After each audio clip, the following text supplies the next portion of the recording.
How's it going, everybody? This is BeatTheBush. Today I'm going to talk about how lowering your desires is a very good way to exit the rat race. This video is brought to you by FlexiSpot. I've been using this E5 sit-stand desk for several months now, and honestly, I don't really use it in the standing position. But it does allow me to customize the height of the desk so that it's ergonomically very correct. I chose to have this beautiful bamboo surface. It is a motorized desk with 3 positions of memory. There are a lot of sit-stand desks out there, and you might be wondering how it compares with the competition. Here's a nice comparison chart. The first column is the desk I am using right now. The E5 version of this desk has excellent stability compared to the competition. It has just as much height adjustable range. It includes a dual motor, even less noise than the competition. You can select a wide range of material, color, and even length of the table itself. Finally, you'll be glad to know that it's at least 30% cheaper than the competition. If you guys are interested in this table, check out my referral link down in the video description below. We can probably all agree that material desire is somewhat infinite. Once you obtain something, it becomes commonplace, you get used to it,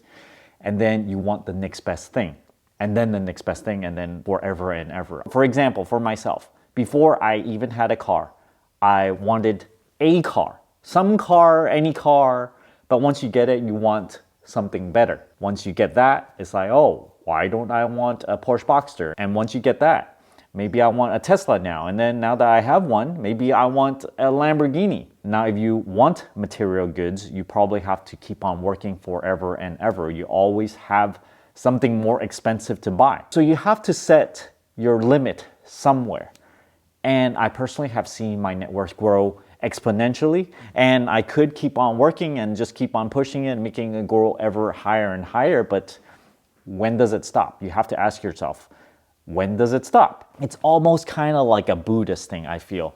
To limit your desires, it's like you are restraining yourself a bit from indulging. Let's take a look at my favorite graphic over here, Maslow's hierarchy of needs. This pretty much sums up what you need to feel like a human, to feel whole.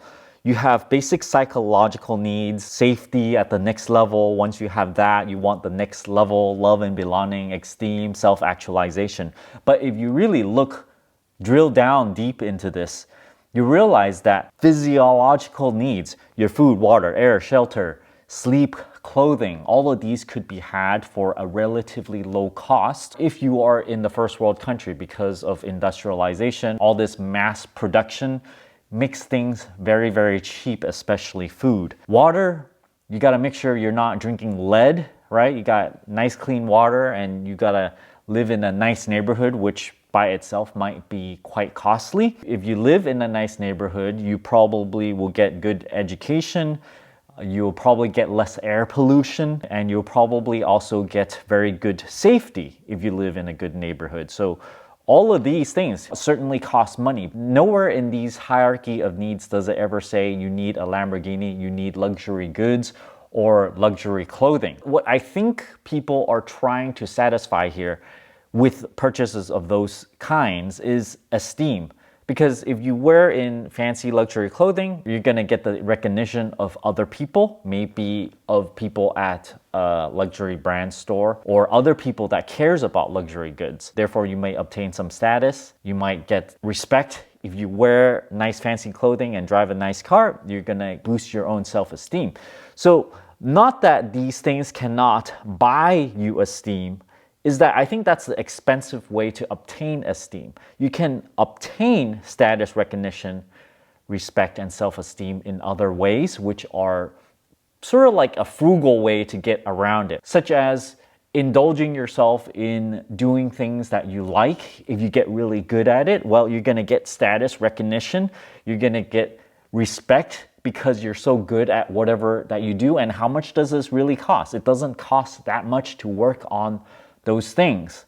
The shortcut is actually going to buy those things, buy your status, buy your recognition. That's the shortcut way, and it's going to be very costly to do that. The hard way is to earn it, but that costs very little. Once you try to do all this, it's kind of leads your way to self-actualization, achieving one's full potential, doing whatever that the society needs, that you're really good at, that you can earn money off of, that is your personal full potential. I want to address my personal frugalness really quickly because on this channel, people think I am Mr. Frugal. I don't spend any money at all. But then sometimes when I make an exception and I buy something expensive, have a fancy meal, people are like, oh my gosh, you are not frugal anymore. I don't respect you anymore because you say you're frugal, but then you really are not. I have my own personal vices. I have certain things that I really enjoy. Car, electronics, this camera that I'm using, these are expensive things and I actually use that, my laptop, to earn money. This is part of things that I spend on in order to achieve self-actualization. So I think everybody have their exceptions, some things that they really enjoy that they spend their money on. One of the things that I still adhere to is not to buy very, very extreme brand name goods, things that cost thousands of dollars. I own none of those, like Gucci pants or I don't know, any sneakers that cost over like $100 or $200 or so. Those things I'm adhering to strictly, and I think for those that want to exit the rat race, if you can avoid luxury brands, I think this will save you a lot of money and this will allow you to not keep yourself in the rat race. Let's go back to the Maslow hierarchy here. You look at love and belonging, friendship, intimacy. I don't think friendship costs all that much, right? There's a certain amount that you need to spend to go out with people. Maybe you buy birthday presents or something, but all this doesn't amount to that much. Intimacy, maybe you have a girlfriend, a wife, or whatever. It costs a fair amount. Overall, the mentality is really to not keep up with the Joneses, not trying to appear rich. Right? You buy all these luxury goods to appear rich. If you have good self-esteem, then you don't have to buy all these things to try to impress other people. Maybe you have other things to impress people with. Maybe you can impress people with your skills. Whatever that you do, you are very good at. People are like, oh my gosh, you're so good at cake making. You're so good at doing your garden or something, all right? Thanks for watching this video. Don't forget to give me a like and subscribe for more.